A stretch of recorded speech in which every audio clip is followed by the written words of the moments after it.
Hi everyone दोस्तों, स्वागत है आप लोग को आज की एक नई वीडियो में। दोस्तों, कल चक्का पंक्चर हो गया था तो हमने दिए थे उनको बनाने के लिए और आज लेकर आए हैं। और ये स्टेपनी के रूप में रखे हैं एक एक्स्ट्रा चक्का, ताकि कहीं पे पंक्चर होता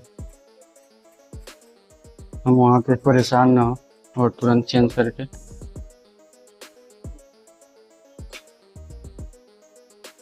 फिर ले आते हैं उनको, फिर पंक्चर बनवा लेते हैं। तो इसी दौरान हमारा एक पंक्चर हो गया था चक्का, तो बनाने के लिए दिए थे।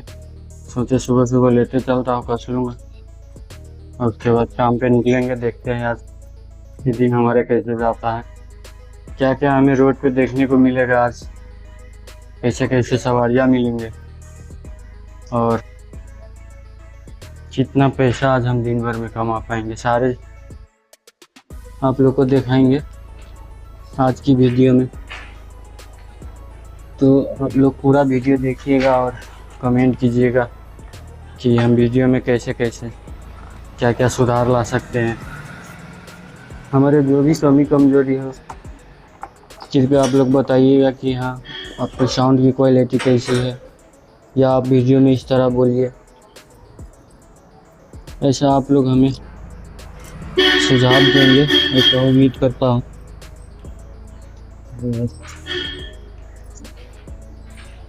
हमने इसमें स्क्रूप रखे थे, वो हमें मिल नहीं रहा, मिल गया।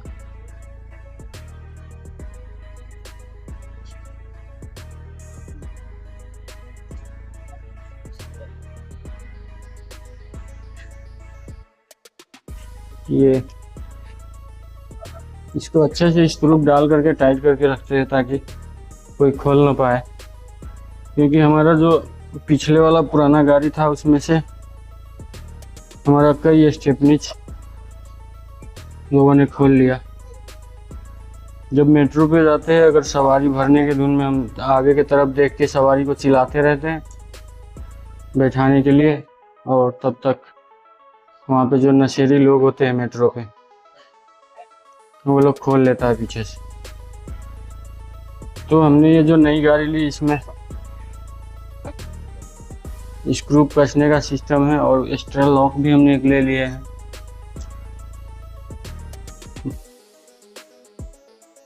तो ये लॉक लगा देने के बाद बिल्कुल सेव होते हैं, तो इसको खोल नहीं पाता है। ये नंबर सिस्टम की लॉक है।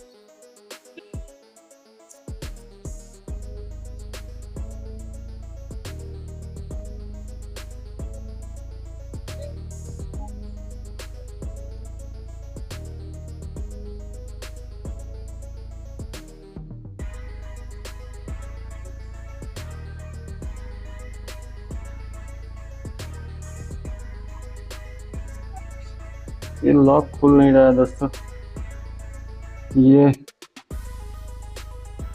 हमने 5665 ही इनका लॉक था, चेंज करके देखते हैं।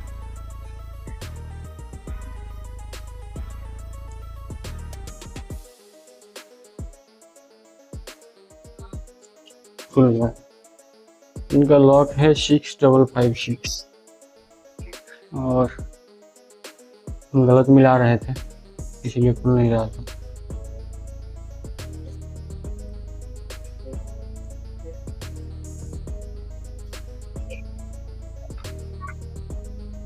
दोस्तों, हमने एक न्यूज का भी चैनल बनाए थे जिसमें न्यूज एडिट करके डालते थे, और आज वो डिलीट कर दिया गया है यूट्यूब की तरफ से। तो हमारा वो चैनल भी सक्सेस नहीं हुआ, और इसमें कोशिश कर रहे हैं आप लोग वो की प्यार पाने के लिए कि कुछ सपोर्ट वगैरह मिले आपका, और मैं दीक्षा जीवन की सादा जीवन चैनल के मार्फत से आप लोग को अपना रोजमर्रा का जिंदगी दिखाओ कि एक रिक्शे वाले की लाइफ क्या होती है, कैसे वो अपने घर की खर्चा मेंटेनेंस करते हैं कैसे। एक बेटा और बहू अपने ऊपर वाले कमरे में कुछ बातचीत कर रहे थे, तो माँ नीचे से सुन रही थी। उनकी आवाज़ जो है स्पष्ट नीचे तक आ रहा था, तो वो सुन रहे थे कि बहू और बेटे में क्या बातें चल रहा है। तो थोड़ी देर जब बात चलने के दौरान उनकी बहू कहती है उनके बेटे से कि कब तक मैं इस घर में कैदी के जीवन रहूं, मुझे भी बाहर की दुनिया देखना है, मैं भी काम करना चाहता हूं, मैं भी घूमना चाहता हूं, अपने हिसाब से ज़िंदगी जीना चाहता हूं। मैं इस घर में कब तक आपकी माँ को देख रेख करूँगा, पूरा दिन आपकी माँ घर पे रहती है और मुझे उनकी सेवा करना पड़ता है। तो उनके बेटे ने कहा कि तुम कहना क्या चाहती हो, माँ है घर में तो रहेगी ही ना, माँ कहाँ जाएगी, क्योंकि उनका घर है, उन्हीं ने हमें जन्म दिया है, उन्हीं ने ये धरती पे लाए और उसके जन्म देने की वजह से ही आज मैं तुम्हारे पति बन सका हूँ। तो वो कहती है कि खर्चे भी तो है, माँ को खर्चे देना, खाना खिलाना, और अभी बच्चे भी है दो, उसका स्कूल फीस देना, तो सारे खर्चे मेंटेनेंस हो नहीं पाता है। इसलिए मैं कहता हूँ कि माँ को कुछ दिन के लिए अनाथ आश्रम में रख दीजिए, और जब हमारी आर्थिक स्थिति ठीक हो जाएंगे तो आप माँ को ले आना वहाँ से। पति थोड़ी देर नाखुश तो हुए कि नहीं, हम माँ को नहीं अनाथ आश्रम में छोड़ सकते हैं, उनके बिना हमारे घर सुना लगेगा, अच्छा नहीं लगेगा, ऐसा कह रहे थे। फिर पत्नी गुस्से हो गई और कहने लगी कि अगर आप माँ को अनाथ आश्रम में नहीं भेज सकते हो, नहीं रख सकते हो, तो आपको हमें छोड़ना होगा। आप अपनी बीवी बच्चे और घर को संभालिए, मैं बाहर की दुनिया देखने के लिए मैं जाऊंगा बाहर, मैं खुद से पैसा कमाऊंगा, देखूंगा कि दुनिया कैसे है, कैसे पैसे कमाया जाता है, कैसे ज़िंदगी जिया जाता है, इन चीज़ का मुझे एहसास करना है। तो पति नाखुश होते हुए थोड़ी देर मासूम रहे, खामोश रहे, और फिर पत्नी को मनाते हुए कहने लगे कि अच्छा चलो ठीक है, मुझे हिम्मत तो नहीं हो रहा है माँ से इस तरह का बात करने के लिए, लेकिन जब माहौल बनेगा, मौका बनेगा तो मैं बात करूँगी माँ से। और माँ जो है नीचे से सारे बातें सुन रहे थे। फिर दोनों मियाँ बीवी सो गए, और जब सुबह उठा तो बीवी ने उनकी बोली कि आपने जो रात को बात कहे थे वो बात माँ के साथ कीजिए। तो बेटा थोड़ा मासूम सी चेहरे को लेकर के जब नीचे आए तो माँ बैठी थी एक बेंच पे। माँ के पास गए, उनके हाथ पकड़ के कहने लगे कि माँ अपने खाना खाइए। माँ को पता थी कि बेटे हमसे बात करने के लिए आए हैं, तो उन्होंने उसकी बात को आसान करते हुए, बातचीत को आसान बनाते हुए माँ ने कही कि हाँ बेटा खाना तो मैंने खा लिया, तू खाना खाया? तो बेटे ने भी कहा हाँ माँ मैंने भी खाना खा लिया। तो माँ खुद से कही कि बेटे कल तुम्हारे रूम से कुछ आवाज़ें आ रही थी, तुम्हारे घर में रूम पे रोज आनाकानी होता रहता है, चिकचिकबाजी करते रहते हैं तुम लोग, क्या कोई दिक्कत परेशानी है तो मुझसे कहो। अगर तुम्हें कोई आर्थिक समस्या झेलना पड़ रहा है तो भी मुझे बताओ, मेरे पास पुरानी गहने पड़ी है, कुछ गहने हैं जो तुम्हारे पिताजी हमें खरीद कर दिए थे, ले जाओ उस गहने को बेच करके, और आर्थिक समस्या है कोई तो इसे समाधान करो और अच्छे खासे ज़िंदगी जियो। ऐसा जब माँ ने बोली तो बेटे के तरफ से जवाब आया कि माँ बात कुछ ऐसे ही है, लेकिन गहने बेचने से समस्या का समाधान तो नहीं होगा। दो बच्चे पढ़ रहे हैं स्कूल में, उसका भी स्कूल फीस, घर का खर्चा, तो अकेले कमाने से मेरे हो नहीं पा रहा है। तो आपकी बहू भी कह रहे थे कि हम भी कमाएंगे, बाहर की दुनिया देखेंगे, और आप पूरा दिन घर में पड़े रहते हो, इसलिए वो कहीं जा नहीं पाती है, ऐसा आपका बहू का कहना था। तो माँ की तरफ से जवाब आया कि इतनी छोटी सी बात के लिए तुम लोग डेली लड़ते हो, झगड़ते हो। ये तो अच्छी बात है, अगर मैं इस घर से चला जाऊँ तो तुम लोग अगर खुश रहते हो, अपने बीवी बच्चे को परवरिश कर सकते हो, आर्थिक स्थिति तुम्हारा ठीक हो सकता है, तो मेरा इंतज़ाम कर दो, कहीं वृद्ध आश्रम में मेरा कहीं इंतज़ाम कर दो, मैं रह लूँगा। ऐसा माँ के कहने के बाद बेटा अपने तैयार होकर के और वृद्ध आश्रम के खोजी में निकल गए। उनको जहाँ पे वृद्ध आश्रम मिला, माँ को ले गए और वहाँ पे रख दिए। और वहाँ पे जब माँ से अलग हुए तो माँ को देखते हुए बेटे ने कहा कि माँ आप बिल्कुल भी टेंशन मत लेना, कोई चिंता करने की बात नहीं है। जैसे ही हमारे आर्थिक स्थिति ठीक हो जाते हैं हम आपको यहाँ से ले चलेंगे। आप कोई भी तरह का टेंशनबाजी नहीं कीजिएगा, कोई भी चेहरे को ना खुश या कभी भी दुखित मत होइएगा, आप बस कुछ दिन यहाँ पे रह लीजिए। ऐसा समझा करके बेटा वहां से चला आए। आने के बाद बीवी को कहती है कि मैं माँ को वृद्ध आश्रम तो छोड़ आया, और माँ को समझा भी दिया अच्छे से कि माँ आप कुछ दिन यहाँ पे रह लो, फिर हमारे घर का स्थिति ठीक हो जाता है तो हम आपको ले चलेंगे। ऐसे ही इन लोग का दिनचर्या बीतने लगा और बात हो गई एक हफ्ते तक माँ की कोई न खबर आई, न कोई कहने आया कुछ, न इन लोग ने देखने गया कि माँ कैसी है। तो एक दिन संडे का दिन था और छुट्टी का दिन में ये मियाँ बीवी ऊपर वाले कमरे में बच्चे के साथ अपनी बातें चित कर रहे थे, सो रहे थे। तो इतने में ही सुबह में बेल की घंटी की आवाज आई, और जब उन्होंने खिड़की खोल के देखा, बेटा बहू ने तो माँ को दरवाजे पे खड़ा हुआ देखा। एक ही हफ्ता हुआ था, बेटे को मन में अंदर गुस्सा सा आया कि जब मैंने माँ को बोला था कि कुछ दिन यहाँ पे आपको रहना हो, हम खुद आपको लेने आएंगे और ले चलेंगे, तो माँ फिर सुबह सुबह यहाँ पे एक ही हफ्ता में कैसे आ गई।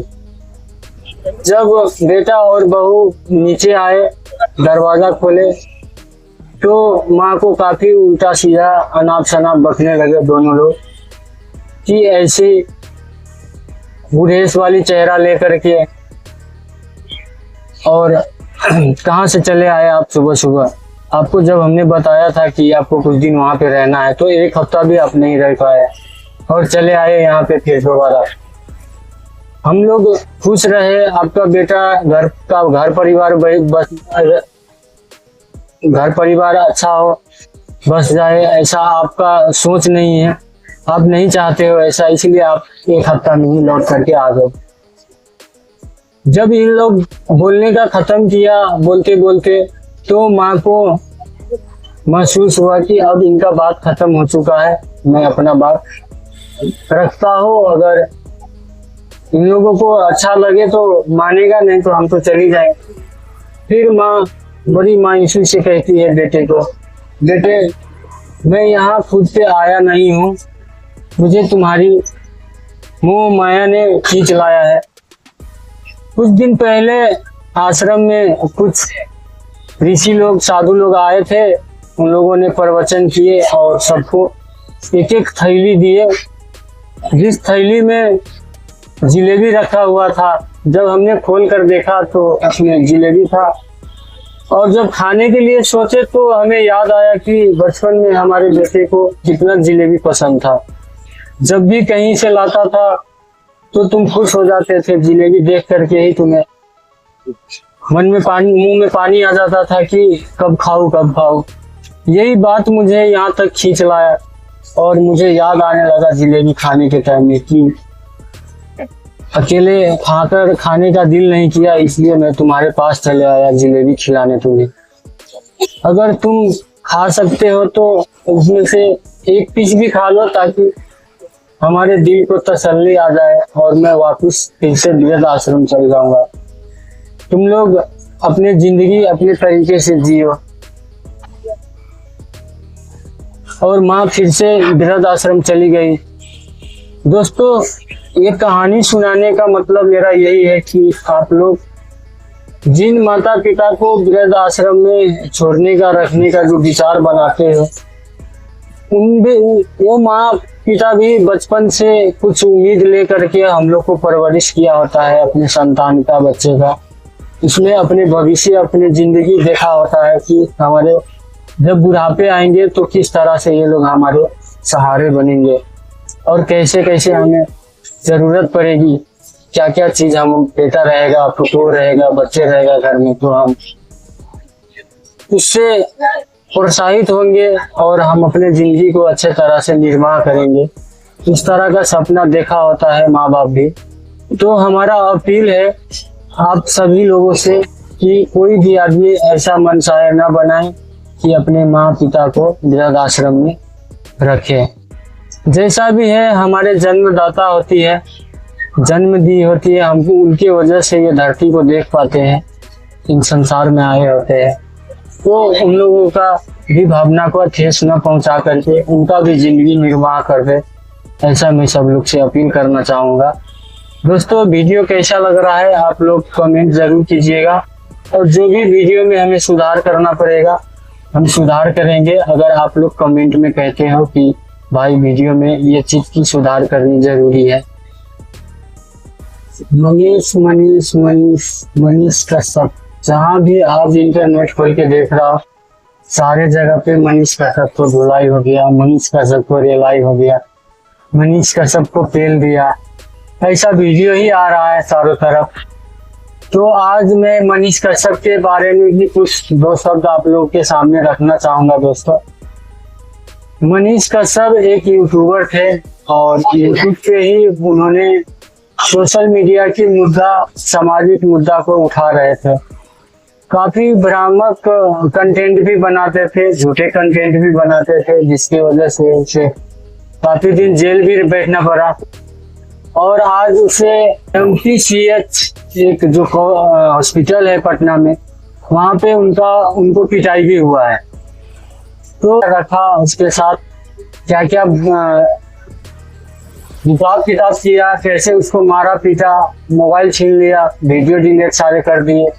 इसके बाद भी डॉक्टर लोग उन्हें छोड़ने का राजी नहीं हो रहा था। तो जब उसने डॉक्टर से माफी मांगा तब जाकर के उसको छोड़ा गया। वहाँ मनीष कश्यप को बार बार इस तरह का समस्या से जूझते हुए बार बार उसे पिटाई खाने का, जेल जाने का ऐसा नौबत आता ही क्यों है। वो जानबूझ करके अपने आप को सोशल मीडिया पे ट्रेंड में रखने के लिए ऐसे हरकत करते रहते हैं। नहीं तो अगर वो स्वच्छ पत्रकार और ईमानदारी से सोशल मीडिया की बातें, सामाजिक मुद्दे की बातें अगर उठाते, समाज के लिए काम करते, तो वो यूट्यूबर बन करके ही अच्छे काम कर रहे थे। उसे पार्टी ज्वाइन करने का क्या ही ज़रूरत था।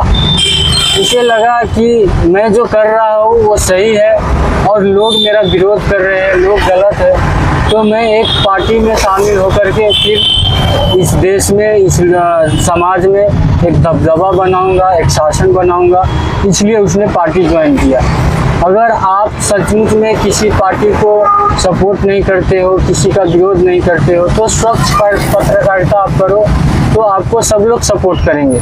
लेकिन आपने किया क्या, एक बीजेपी पार्टी ज्वाइन कर ली है और किसी न किसी को अपने मत दे दिए आपने। तो आप जब तक इस तरह का पार्टी का मत देते रहोगे, किसी का गुलामी करते रहोगे, कुछ पाने के लिए किसी के आगे जाकर के झुकोगे, तो आपको बार बार इस तरह का समस्या का सामना करना पड़ेगा। तो आप जब तक स्वतंत्र हो करके आप अपने आवाज़ को बुलंद नहीं करते हो, किसी के लिए अगर आवाज़ उठाते हो, तो कहीं न कहीं से ज़रूर आप पिटाए जाओगे, आप लतियाए जाओगे। और इसी तरह आज हॉस्पिटल में आपको पीटा है तो कहीं कोई और पीटेगा। जब तक आप बीजेपी को रिजाइन नहीं करते हो और आप अपने तरीके से, अपने स्वच्छ, अपने ईमानदारिता के हिसाब से जब तक आप यूट्यूब पे नहीं रहोगे, तब तक आपको इसी तरह प्रताड़ित किया जाएगा, बार बार आपको पीटा जाएगा। अभी भी आपके पास टाइम है कि आप पार्टी रिजाइन कर करके किसी को एक सिंगल बहुमत न देकर आप स्वतंत्र रूप से आवाज़ उठाइए, स्वतंत्र रूप से जनता के लिए, देश के लिए काम कीजिए, आपको सब लोग सपोर्ट करेंगे। लेकिन आज मान लीजिए आप बीजेपी ज्वाइन कर लिए है किसी फायदे के लिए, तो अगर उस पार्टी से अगर आपका जो मन इच्छा पूरा नहीं होगा, फायदा आपको नहीं होगा, तो आप कल कांग्रेस ज्वाइन करेंगे, कल दूसरे पार्टी को ज्वाइन करेंगे।